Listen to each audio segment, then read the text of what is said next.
Okay, magandang araw. Nandito naman tayo muli. Papandarin na natin yung ating board ng ganito ang itsura. Okay, ito yung ating lumang mga connection sa ating lumang computer. Kahit nakalagay dyan ay LED. Wala naman na siyang LED sa dulo. Yan. Gagawin lang natin pang jumper ng power switch. Yan, yung power switch natin, ayan. Lalagyan mo lang yung power switch. Power switch ulitin ko, power switch. Ano, power switch. Ilagay mo sa power switch. Then ito yung ating pagkikis-kisin mamaya. Ang switch kasi ng computer, pag nagdikit siya, kusan matatanggal din siya. Hindi yung pag switch mo, kala mo nakakonekta ng diretso, hindi. Kas kukonekta lang siya, tapos maalis ulit. Then, ano ba yung ating mga pyesa? Ayan, yung ating VGA, kinabit ko na para sa punta sa monitor. Monitor, may VGA, tapos power supply. Ito yung power supply ng monitor.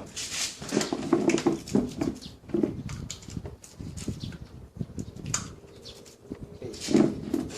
Ayan, yung mga monitor. And then, ito yung ating power supply. Ang sinusupply, sabi ko nga sa inyo nito, yung ating 24 pins. Ayan, 24 pins. 24 pins. And then yung ating 4 pins. Ito. 4 pins.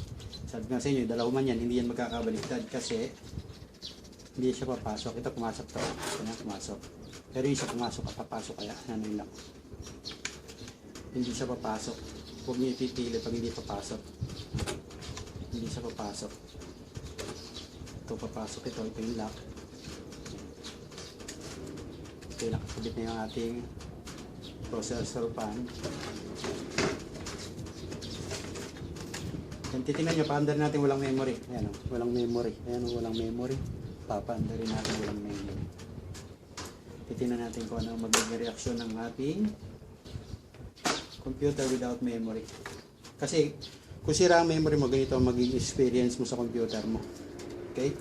Tingnan natin kung ano mangyayari without memory. Sasaksak na natin yung ating power supply. Ito, ayan. Sasaksak na natin yan. Sasaksak na natin yan. Nakasaksak na yung ating monitor. Saksak natin yung power supply. Ayan. Saksak na yung ating power supply. Then, paano natin siya paandarin sa ganyang pamamaraan? Ito, tatandaan nyo lang palagi, yan o, yung walang kasama, yun yung power switch. Then pagkakaskasin, obserbahan nyo yung ating processor. Yan, ito, obserbahan nyo, iikot yan. Then pagkikiskisin ko lang ito, pagkikiskisin ko, yan o. Nakita nyo, bikot. Pero tinanggal ko na rin, kikiskis mo lang. Then tingnan natin yung ating, ayan, nakita yung tunog. Yan ang ibig sabihin, sira yung inyong memory or loose connection yung ating memory. Ganyan ang tunog. Kung meron kang buzzer na ganito pero kung wala kang buzzer na ganito, hindi yan tutunog na ganyan. Okay, patayin muna natin uli para maipakita ko sa iyo. Lalagyan natin ng memory kung ano nakita nyo sa screen, wala ring lumabas. Ayan, wala ring lumabas sa screen, di ba? Ayan, wala ring lumabas sa screen. Yan ang maririnig nyo pag sira ang memory nyo or loose yung memory nyo. Ganyan ang tunog. Okay, bubunutin muna natin, tapos lalagyan natin ng memory.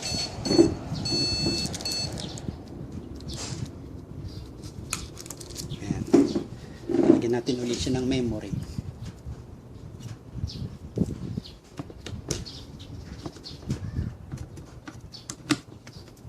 Then, sir, bakit wala namang motherboard? Wala naman siyang mouse saka keyboard. Merong mga board na hindi detect muna yung motherboard at saka keyboard at saka yung mouse. Pakikita ko lang sa inyo na ito wala pang keyboard mouse. Okay? Yan, nilagyan na natin ng memory. Nakita nyo ba yung memory kung kinabit? Ito. Then papaandarin siya natin ulit. Papaandarin natin, kikis-kis lang natin itong dalawa. Kikis-kis lang natin. Nakita nyo, wala na tumutunog.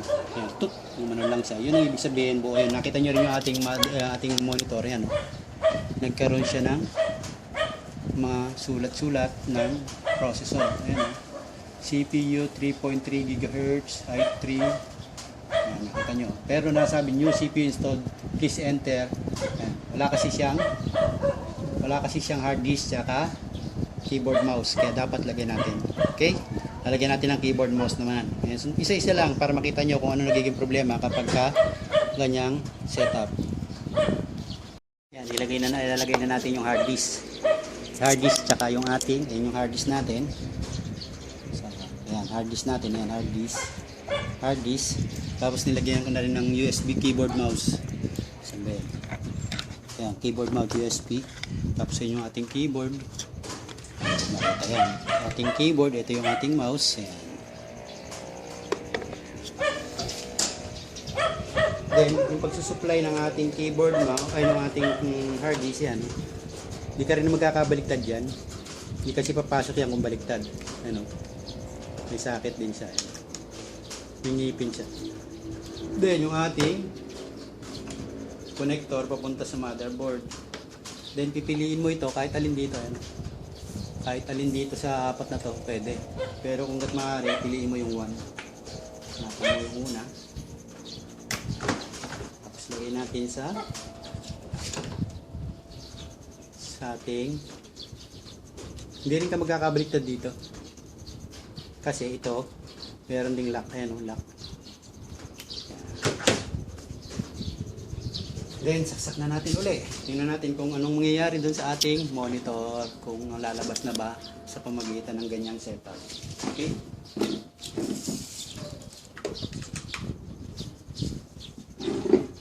panda rin natin. Ito kasing switch, pinakikita ko lang sa inyo na pwede lang ganyan switch lang. Kasi ibig sabihin yung switch na yon, kakaskas mo lang. Okay? Monitor natin uli yung ating processor kung iikot ba siya.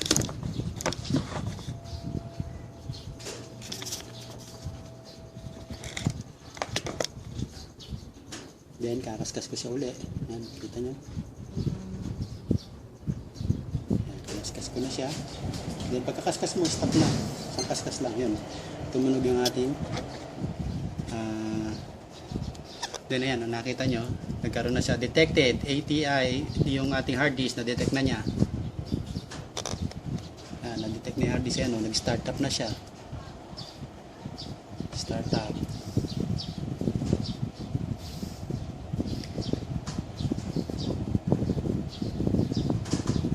Then napansin nyo, Windows 7 lang ito kasi yung mga gaming ng Dota at saka mga mas maganda pa Windows 7 eh. Hindi masyado matakaw sa update eh. Pero mataas na yung computer mo, Windows 10. Yan, nakita nyo, yun yung complete na ating pag assemble ng computer. Ayan, assemble na yan. Anong kailangan mo? Power supply, hard disk. Pagka ganyan mag-assemble ka, ayun, no? Power supply, hard disk, motherboard, processor, then mga connector, then yung BGA, USB na mouse, keyboard, then yan, una siya. Then galawin natin yung mouse. Yan, lumabas na siya. Yan. Diba? Ganyan lang kasimple. Ngayon nagkakaroon tayo ng trouble na ganito. Bibigyan kita ng idea ng trouble. Bawag ka, nagka-trouble ka ng ganito. Karaniwan ito sa computer na nagagawa ko, ganito lang ang trouble. Kung hindi ka wala kang idea, eh tigop na, ubos na sa technician. Sisingilin ka ng 600 hanggang 800. Shutdown ka muna. Pakita ko sa inyo, ha. Nakita nyo, nag-continuous na tayo, ha, sa starting.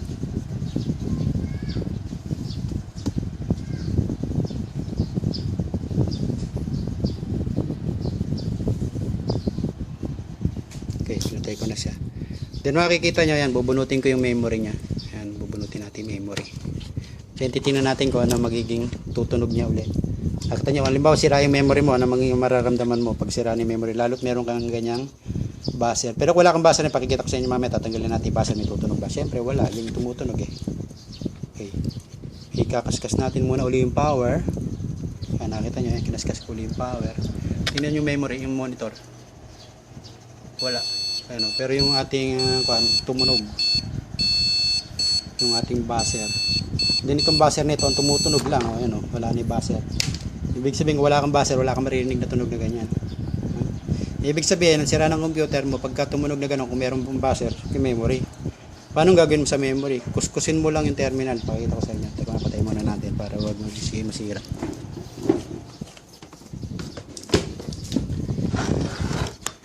Then halimbawa, yung memory nagka-problema. Anong gagawin mo sa memory pagka gano'n? Hindi naman karaniwang kagad na agad nasisira yung memory. Gagawin mo lang sa memory, ito, nakita mo. Anong gagawin mo sa memory pagka nagkaroon ng gano'n? Kuskusin mo lang ito ng kukuhin mo, or kahit tela, kahit ano, asa sayo na yun. Basta importante, malinis mo lang siya. Minsan naglulus yan. Side to side kasi ano, side to side meron siyang. Then, saka mo itusok uli sa kanya.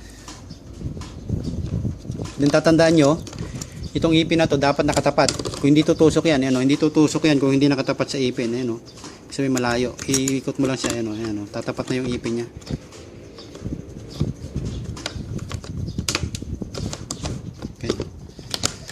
Pagdali natin uli. Diyan babaliktad rin ko halimbawa, ito masira kaya. Yan, binaliktad ko yung ating speaker. Masira kaya. Subukan natin.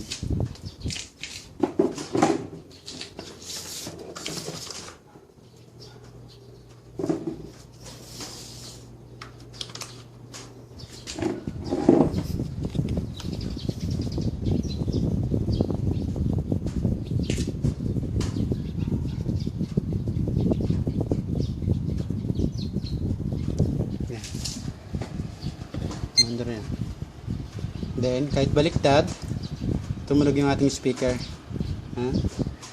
Ibig sabihin, yung polarity niya dito, may reverse. Pero hindi lahat ng speaker meron. Pinaliktad ko yan. Kung mapasin nyo kanina ito, dito sa kabilang side, yung pula nandun sa kaluwang side. Okay, ano, yung ating computer na gano'n.